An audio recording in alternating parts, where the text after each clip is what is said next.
আমাদের দেহকে পরিচালনা করে মস্তিষ্ক। দেহের প্রত্যেকটি অঙ্গ প্রত্যঙ্গই মস্তিষ্কের উপর নির্ভরশীল।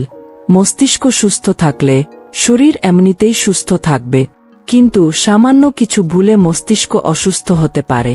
সঠিক খাদ্যাভ্যাস না থাকা, ঘুম কম হওয়া বা অনিদ্রা, অলসতা ইত্যাদির ফলে মস্তিষ্কের স্বাস্থ্য ব্যাহত হতে পারে। কিন্তু দেহের সুস্থতার কারণে মস্তিষ্ককে সুস্থ রাখা প্রয়োজন। তাই মস্তিষ্ককে সুস্থ রাখতে চাইলে 5টি কাজ অবশ্যই করতে হবে। তাই চলুন আজকের ভিডিওতে জেনে নেওয়া যাক বিস্ময়কর ও অজানা তথ্য।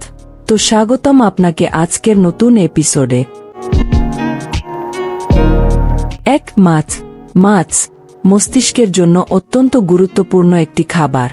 মাছে ওমেগা-3 ফ্যাটি অ্যাসিড রয়েছে, যা মস্তিষ্কের কার্যক্ষমতা ও বুদ্ধিমত্তা প্রায় 10% বাড়াতে সাহায্য করে।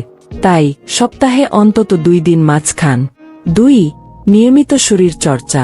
নিয়মিত শরীরচর্চা দেহের পাশাপাশি মস্তিষ্ককেও সুস্থ রাখতে সক্ষম। মানুষের বয়স বাড়ার সঙ্গে সঙ্গে মস্তিষ্কের কোষ তৈরি কম হয় এবং মস্তিষ্কের আকার ধীরে ধীরে কমতে শুরু করে।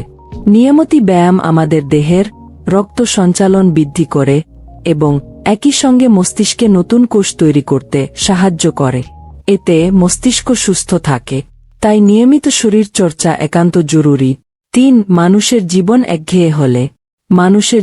একঘেয়ে হলে মস্তিষ্ক সেই অনুযায়ী গঠিত হয় এবং অন্য চিন্তা করার ক্ষমতা ধীরে ধীরে কমতে থাকে। এতে মস্তিষ্ক অলস হয়ে পড়ে এবং সাধারণ চিন্তা করার ক্ষমতা এবং বুদ্ধিমত্তা হ্রাস পেতে শুরু করে।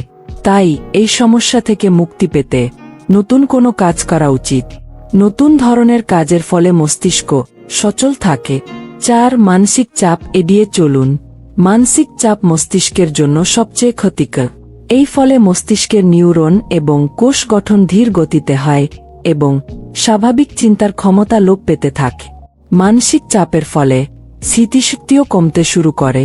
তাই যতটা সম্ভব মানসিক চাপ এড়িয়ে চলুন। 5. মেডিটেশন।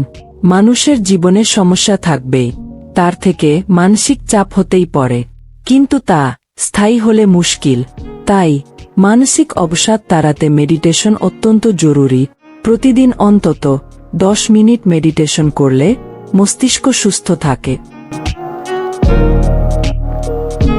আপনি যদি নতুন হয়ে থাকেন তাহলে দয়া করে আমার চ্যানেলটি সাবস্ক্রাইব করে একটি লাইক দিয়ে পাশে থাকবেন। স্বাস্থ্যকর জীবন যাপন করুন, সুস্থ থাকুন, ভালো থাকুন।